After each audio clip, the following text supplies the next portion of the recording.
안녕하십니까. 11월 8일 목요일 아침이 밝아오고 있습니다.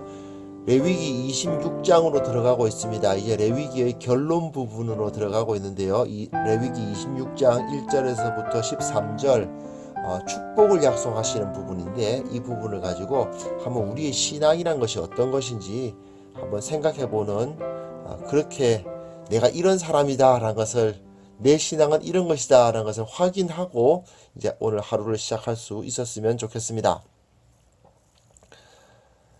시내산에서 하나님께서 모세를 통해서 이스라엘에게 명령하신 것은 이제 다 끝난 셈이에요.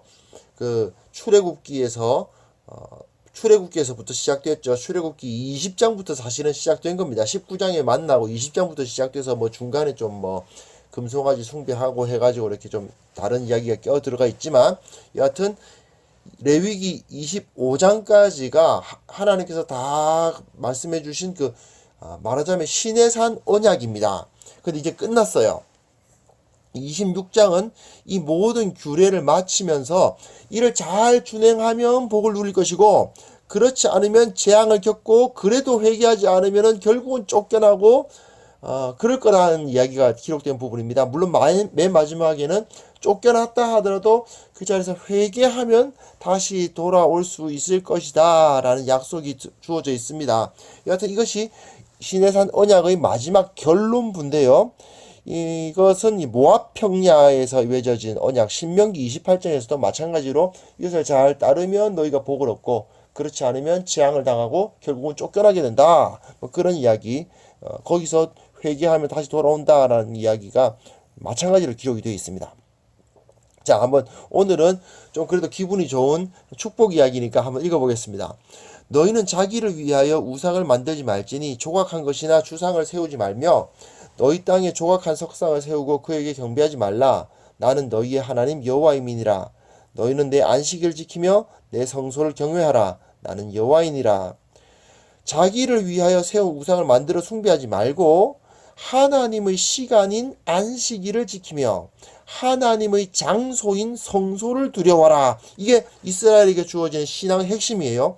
우상은 어떤 사물 아닙니까? 눈에 보이고 손으로 만질 수 있는 사물, 대상인데 비해서 하나님은 볼 수도 만질 수도 없는 분이죠. 그러니까 사람은 그분이 볼 수도 만질 수도 없는 분임을 인정하면서 그분이 임재하시는 그 시간과 장소에 대한 경외감을 갖게 돼요. 이스라엘이 가지는 가장 큰 특징이 바로, 이스라엘 신앙, 성경의 신앙이 가지는 가장 큰 특징이 바로 이런 보이지 아니하시는 하나님을 형상화하려는 노력을 하지 않고 그대로 섬기고 그대로 받아들이는 겁니다. 제가 좀 뜬금없어 보이지만 생텍쥐베리 어린 왕자라는 그 소설 이야기를 한번 해보면요, 이 비행기를 생텍쥐베리 자기 자신을 이제 표현한 것 같은 그 작중 화자가 사막에서 비행기에 추락했죠. 거기서 어떻게든 비행기를 고쳐보려고 막 노력하고 있는데 갑자기 어린 왕자가 나타납니다. 그래서 뜬금없이 양 한 마리 그려달라고 그래요. 자기 별에 있는 그 바오밥 나무를 먹어야 되기 때문에 양 한 마리를 그려달라고 하는데, 양을 이제 종이에 대고 양을 이렇게 그립니다. 그리는데 잘 안 그려져요. 다 마음에 안 듭니다. 이 어린 왕자의 눈에 너무 약해 보인다, 너무 늙었다, 이상하다, 이렇게 계속 안 좋은 평가를 받는데, 너무 화가 나니까, 또 시간은 급하고 하니까 그냥 상자 하나를 슥슥슥 그려가지고는 구멍 뽕뽕뽕 뚫린 그림 하나 그려가지고 네 양은 거기 있어 라고 던져줍니다. 그런데 놀랍게도 앞에서 그려준 앞에서 그린 그 양들의 그림은 전부 다 퇴짜를 받는데, 그 그림으로 형상화되지 않은 그 공간에 보이지 않지만 자유롭게 상상할 수 있는 그 양처럼 하나님께서 그 가운데 임재하시는 그런 그림을 그리는 거죠. 어린 왕자 소설 보시면 아시겠습니다만, 나름대로 이 사람이 이렇게 양 그림을 그렸는데, 이제 결국 맨 마지막에 채택된 그림은 상자, 구멍 3개 뚫려 있는 이 상자가 이제 그 그림입니다. 사실 생각해 보면 말이죠, 성막 어떻습니까? 상자입니다. 그냥 상자예요. 그 당시에 그 어마어마하게 거대한 신전이나 화려하게 지어진 우상 그 신상들 이런 것과는 비교도 안 되는 단순한 네모 반듯하고 쬐끄만 그냥 상자예요. 사실 노아의 방주도 마찬가지거든요. 노아의 방주도 그냥 상자입니다. 네모 반듯한 상자. 직사각형 상자. 이건 어디까지나 하나님이 그 자체를 숭상하라는 것이 아니라 그 공간, 그 안에 들어있는 그 공간, 그리고 안식일이라는 그 시간에 하나님을 섬기는 것을 원하시는 거지, 어떤 대상을 만들어서 그 우상, 그 어떤 그 물건, 대상을 만들어서 섬기지 말라는 것이죠. 이 굉장히 중요한, 우리 신앙생활이 굉장히 중요한 그 컨셉입니다. 3절부터 읽어보면요. 너희가 내 규례와 계명을 준행하면 내가 너희에게 철따라 비를 주리니 땅은 그 산물을 내고 밭의 나무는 열매를 맺으리라. 너희의 타작은 포도 딸 때까지 미치며 너희의 포도 따는 것은 파종할 때까지 미치리니 너희가 음식을 배불리 먹고 너희의 땅에 안전하게 거주하리라. 내가 그 땅에 평화를 줄 것인즉 너희가 누울 때 너희를 두렵게 할 자가 없을 것이며 내가 사나운 짐승을 그 땅에서 제할 것이요 칼이 너희 땅에 두루 행하지 아니할 것이며 너희의 원수들을 쫓으리니 그들이 너희 앞에서 칼에 엎드러질 것이라. 또 너희 다섯이 백을 쫓고 너희 백이 만을 쫓으리니 너희 대적들이 너희 앞에서 칼에 엎드러질 것이며 내가 너희를 돌보아 너희를 번성하게 하고 너희를 창대하게 할 것이며 내가 너희에게 함께한 내 언약을 이행하리라. 너희는 오래 두었던 묵은 곡식을 먹다가 새 곡식으로 말미암아 묵은 곡식을 치우게 될 것이며. 그야말로 풍요와 안전입니다. 눈으로 보이지 않고 붙잡을 수 없는 하나님을 섬기는 자가 이러한 진정한 풍요와 안전을 누린다는 것이죠.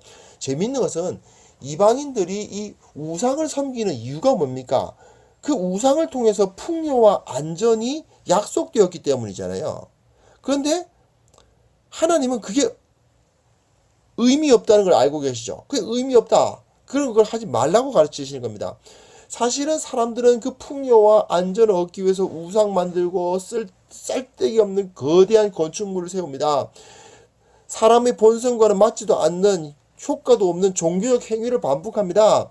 그것이 종교죠. 그런데 재밌는 것은 윤리적인 덕목은 가지고 있지 않아요. 그냥 열심히 기도하면 복 준다지, 너희가 선하게 행해라, 다른 사람들을 받아들여라, 약한 자들, 가난한 자들을 위해서 너희가 물러주어라, 이런 가르침이 없어요. 종교적 행위를 통해서 무엇인가를 얻으려고 할 뿐 자기 자신을 변화시키고 자기 삶을 변화시키려는 노력을 하지 않는 것, 그게 이방 종교의 특징이거든요. 근데 하나님의 백성들은 그게 아니라는 말입니다. 종교적 행위가 아니라 윤리적인 삶을 통해서 하나님을 섬깁니다. 물론 성소에서 제사를 드리는 행위는 종교적 행위가 아니라고 하긴 좀 어렵습니다. 우리도 지금 그리스도인들이 매 주일마다 이 주일 예배를 드리는 예배를 드리고 기도하는 것이 종교적 행위가 아니다라고 말하기는 어렵죠. 그러나 그 규모나 그 어떤 그 형태가 크거나 번잡하거나 그러지가 않습니다. 다만 그것을 행하는 이유가 뭐냐 하면, 사실은 그 주일날 예배를 강조하는 이유는 그 예배를 바르게 드리기 위해서는 일주일을 거룩하게 살아야만 하기 때문이죠. 즉 제대로 예배하기 위해서는 그 예배 이전에 자기 자신을 정결하게 지킬 것을 요구하는 종교, 그러한 가르침, 이것이 바로 하나님의 요구고 하나님의 종교입니다. 이런 삶을 실천하는 사람이 풍요를 얻을 수 있는 거예요. 곡식을 파종하고 거두는 일과 포도를 따는 일이 멈추지 않습니다. 포도를 따다가 파종을 해야 되고 그거 거두다 보면 또 포도 따야 될 것이다. 그 정도로 너무너무 이 풍요로워서 정신없이 행복한 비명을 지르게 될 것이다, 이런 말이거든요. 그 땅에는 이스라엘을 위협할 자가 없을 것입니다. 완전한 평화가 주어질 것입니다.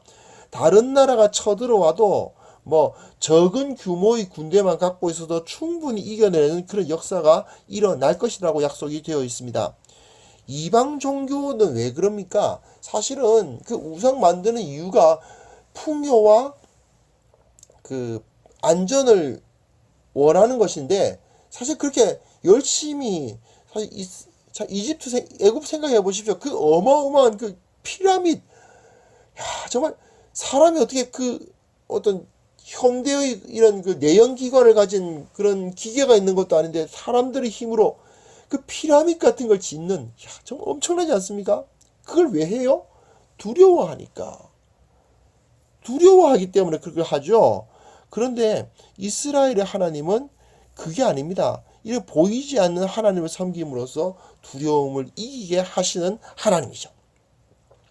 하나님은 이렇게 하나님을 섬기는 자들은 그 직사각형 그 직육면체 그 상자죠, 뭐 그냥 상자, 조그마한 상자로 지어진 그 성소에서 하나님을 예배하는 그 이스라엘들에게 묵은 곡식이 남아 돌아가지고 작년에 추수한 곡식을 다 먹지도 못했는데 또 새 곡식이 지금 들어오다 보니까 새 곡식 놓을 자리가 없어서 묵은 곡식 끄집어내서 치워버릴 정도로 내버려야 될 정도의 풍요가 너희들에게 있을 것이다 이거죠. 안식년을 지켜서 7년마다 한 번씩 땅을 경작하지 않고 노는데도 불구하고 그렇게 풍요롭게 살 수 있을 것이다. 사실 이게 참 현실적이지 않게 보입니다. 왜냐하면 우리나라야 생각해 보세요. 보릿고개 한번 생각해 보세요. 우리나라처럼 물이 풍부하고 땅이 비옥해도 정말 사람들이 소처럼 일해야 겨우 정말 그 입에 풀칠하고 살았지 않습니까? 그런데 하나님을 바르게 섬기는 자는 7년에 한 번씩 일 안 하고 놀아도 하나님께서 이 거대한 풍요를 허락해 주시겠다 그 말입니다. 마지막 부분 한번 읽어보겠습니다. 내가 내 성막을 너희 중에 세우리니 내 마음이 너희를 싫어하지 아니할 것이며 나는 너희 중에 행하여 너희 하나님이 되고 너희는 내 백성이 될 것이니라. 나는 너희를 애굽 땅에서 인도해내어 그들에게 종된 것을 면하게 한 너희 하나님 여호와이니라. 내가 너희의 멍에의 빗장을 부수고 너희를 바로 서서 걷게 하였느니라. 이는 앞에 풍요와 안전을 약속하신 하나님이 그러나 그게 전부가 아니라는 것을 깨닫게 하시는 마지막 그 안전장치라고 할 수 있습니다.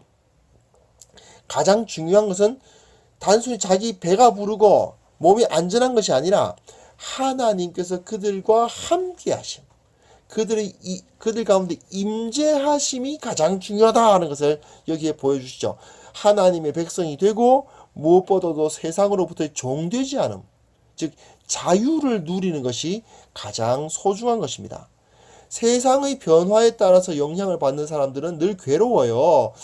흉년 들면 가난해져서 힘들죠. 그건 당연한 건데 풍년이 돼도 흉년 또 들까봐 또 괴롭습니다. 불안해서 두려워서. 그러나 광야에서 하나님을 경험한 사람은 그 아무것도 없는 곳에서도 하나님께서 나에게 모든 것을 공급해 주셨던 그것을 경험했던 사람들은 자유로울 수 있죠. 왜요? 우리 가운데 저 구름 기둥과 불 기둥이 있지 않느냐.